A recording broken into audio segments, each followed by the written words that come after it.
so used to the format that I will stick to what I know. I'm a grateful believer in Jesus Christ, who struggles with sexual addiction, codependency, food issues. My name is Paul. I'll share just a brief bit of my story so that you know I understand where you're coming from.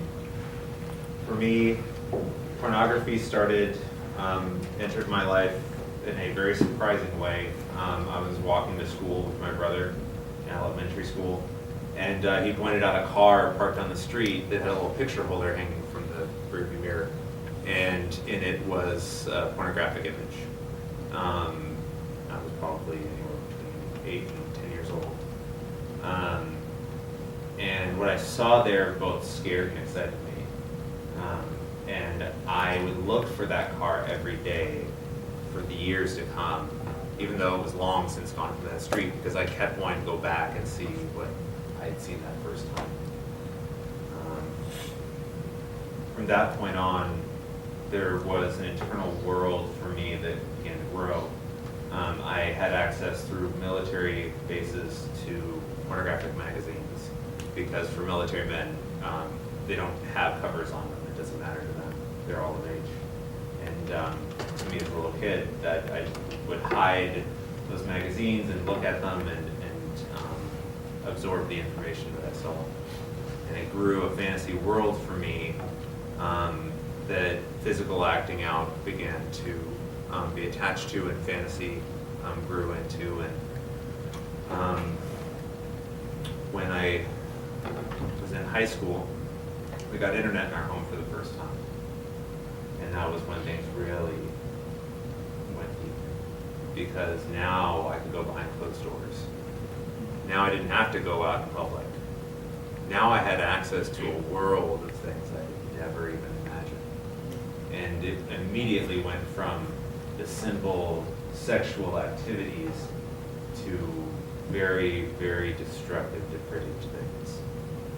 And things I never, ever imagined. And for me, every one of those new things was like a new high. It was like a new drug. Every time it excited me more than the last thing I looked at. And the old stuff started to get boring. So I started to look for something new, something else that was new. I came to Biola, and rather than talking about it, it hit, and my addiction grew deeper. I actually, when I left Biola, I was at the darkest point in my spiritual walk I'd ever been. And for me, that's hard to say, because Biola is a place people can grow incredibly in their faith. People can grow deeper in love with Christ. And I was practically out of the church by the time I left Biola.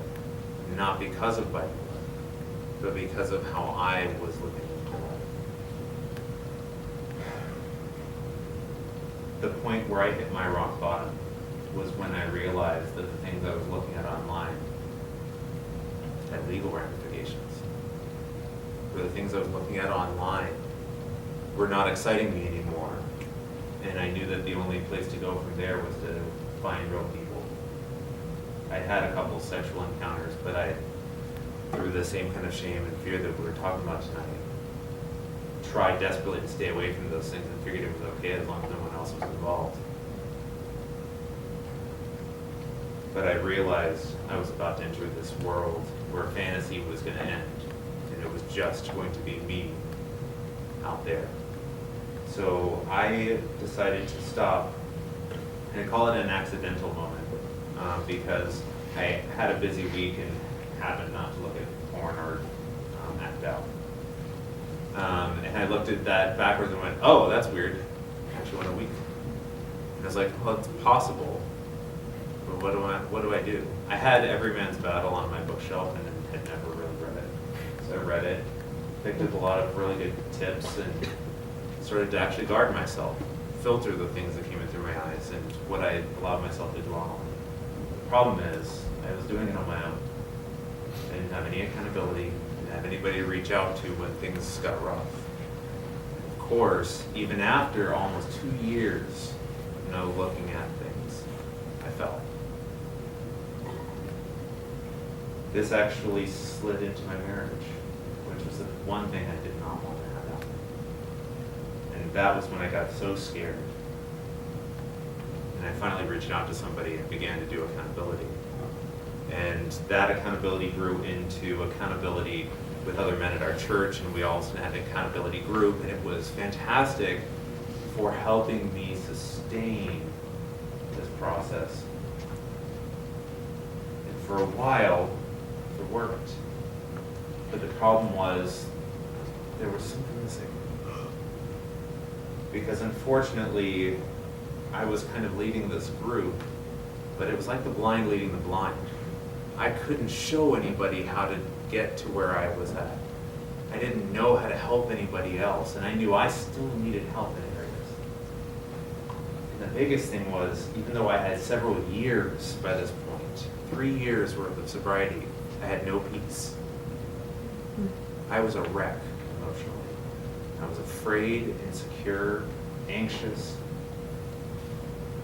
Something was missing. So I knew about a program called Celebrate Recovery.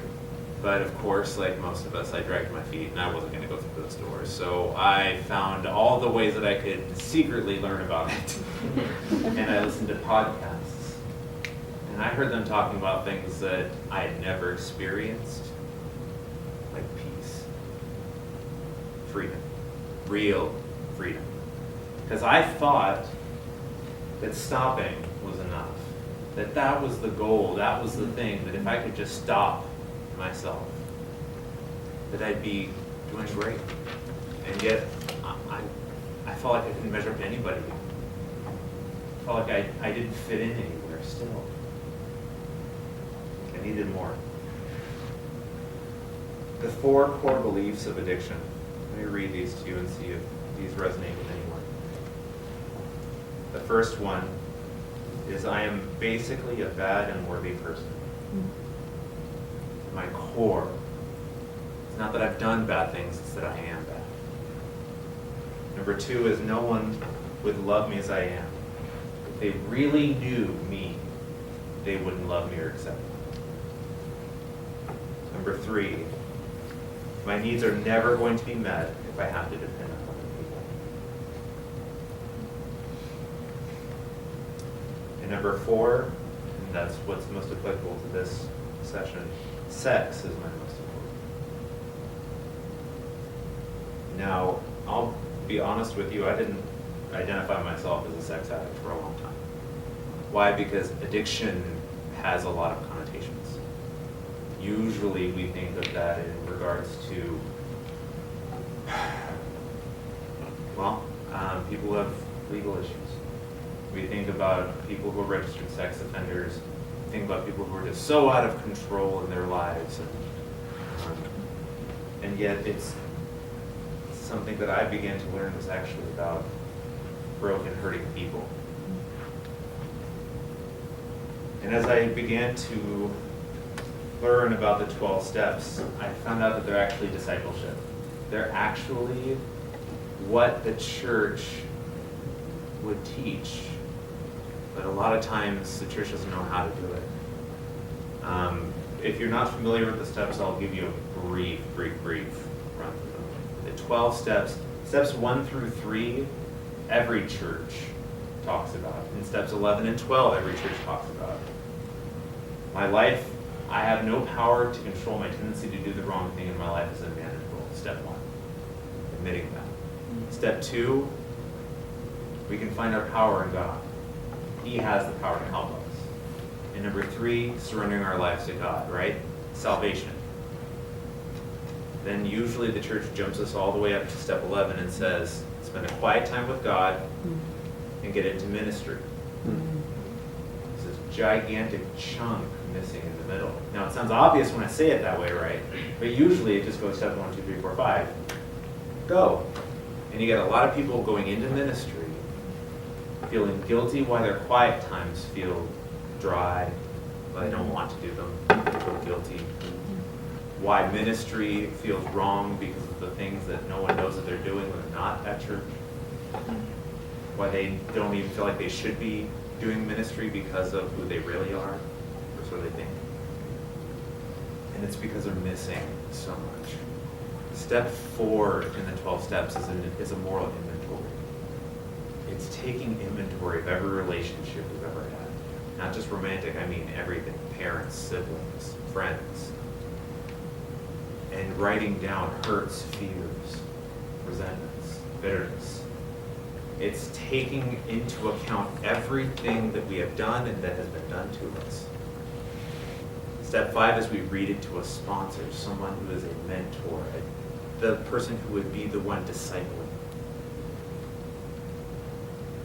Then we ask God to help remove these defects of character that are deeper than just the surface problem. Like, you stop looking at porn, you stop acting out with other people, you stop acting out with yourself. It's like trying to get rid of the weeds by mowing them to the surface. They're just going to keep sprouting back up because all you're doing is taking care of the stuff on the surface. The root issues are still there, and they're going to keep coming back up because they need to be pulled out at the root. So we ask God to enter into those things and help us, to see them, to understand them, and for Him to remove them. Then we go to amends, and we actually put right the relationships that went so wrong. And then we go towards keeping track of each day, and then we have a quiet time. Then we get into ministry. See, most of us are going through this process or dragging our past with us, and we don't know where to go with them. What do we do with them? It doesn't feel complete just to kind of talk about them or rehearse them every so often. Something's missing. And usually, no one knows all of it, right?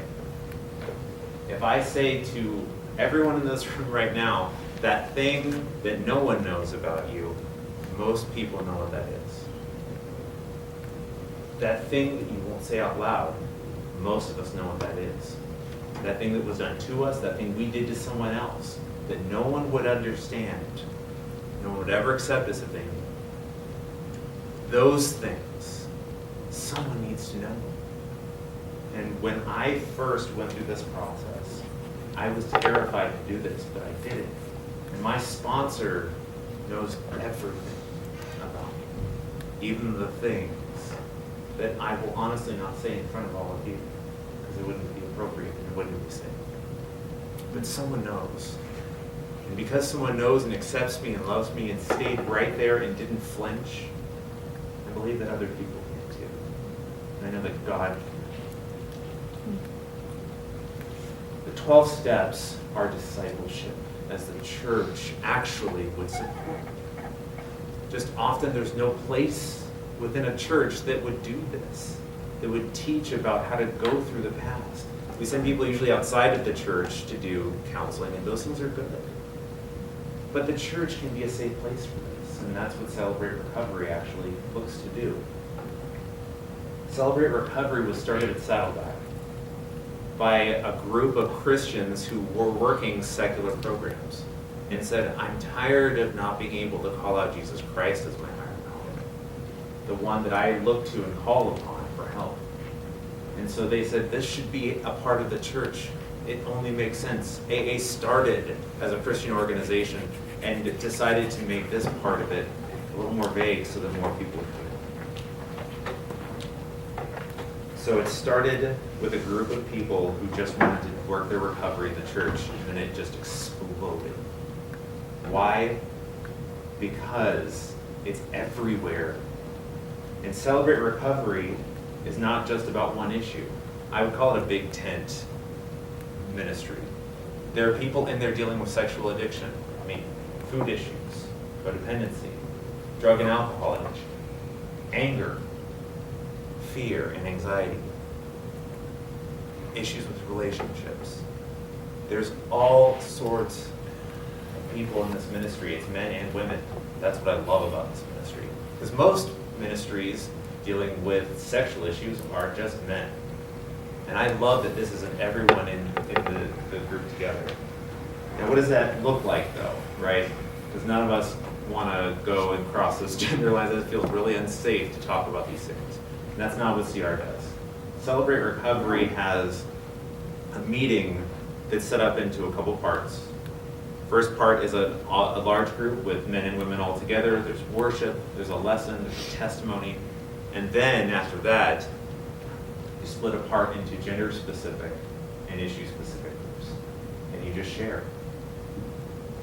Now that might not sound like much, but there are guidelines for this sharing. There's no crosstalk, and if that's an unfamiliar term, that means nobody can comment on you and your share. No one's going to talk across the room to you and say, here's how to fix your problem. It's one of the few places in the world where you can just go and talk, not be interrupted, not be corrected, not be fixed. I value that so much today because I have been hurt so many times by well-intentioned people who try to fix me instead of know. What I discovered in recovery was that my issues with porn, lust, fantasy, I was medicating all of the hurt I was carrying, all of the fear and all the insecurity, all the ways I didn't feel like I fit in, all the ways that other people had hurt me, and all the ways that I was ashamed to admit I'd hurt other people. There was something so much more human about that it wasn't just about stopping a problem, about categorizing myself. It was about finding out that I had actual legitimate hurts and feelings and issues that to be dealt with. Because hurting people hurt people. We almost never, there's no part of our lives where we've ever been hurt that another person wasn't involved. We don't find ourselves hurt outside of relationship. And what recovery teaches is that you can't find healing without that either. You find healing in relationship. One of the things that I know that for myself, I feel like I just kind of cycled through a lot was I went to 1 John 1:9, and I would confess my sins to God over and over and over and over again, and then just felt hopeless that nothing was happening. And what I needed, and what I didn't realize, was that I needed James 5:16. That I needed to confess my sins to each other, to another person. I needed prayer so that I could be healed. Something deeper than only forgiveness, that there was healing that was needed in my life. It's an incomplete picture to just go into the closet and just pray to God. Yes, forgiveness is immediate, always offered, always free. But healing takes time, it takes relationship. So this is just a large overview of the 12 steps. Addiction is not what it would seem. More people struggle with it than they might realize. We don't have to talk about that because Celebrate Recovery talks about it as hurts, habits, and names. That's what people come to recovery for. Everyone has them. Everyone's been hurt. Everyone has an issue that they struggle with getting over, and everybody has habits that they like to let go of. And this process can be a help. If you have questions, if you'd like to know any more about this, I'd love to talk with you. I can talk forever on this issue. I am willing to make myself available. We actually have a list of meetings if you would be interested in checking it out. There are meetings every day of the week at multiple churches in the area. We'd love to get you plugged in. I'll tell you which one my meeting is. We have an awesome group, but every meeting is awesome. And just want to let you guys know that you would always be welcome. There's no commitment to showing up and just finding out what it's about. And the great thing on especially a testimony night, which is every other week, you might hear somebody who struggles with something different than you, who has the same story as you. Because one of the things that I came to discover was somebody who struggles with alcohol has the same problems that I do. It's that root system underneath the surface. The stuff that grows up above looks a little different. The same root system is there. Insecurity, fear, hurt, resentment. as we begin to deal with those things together, we find community too. Thanks for letting me share.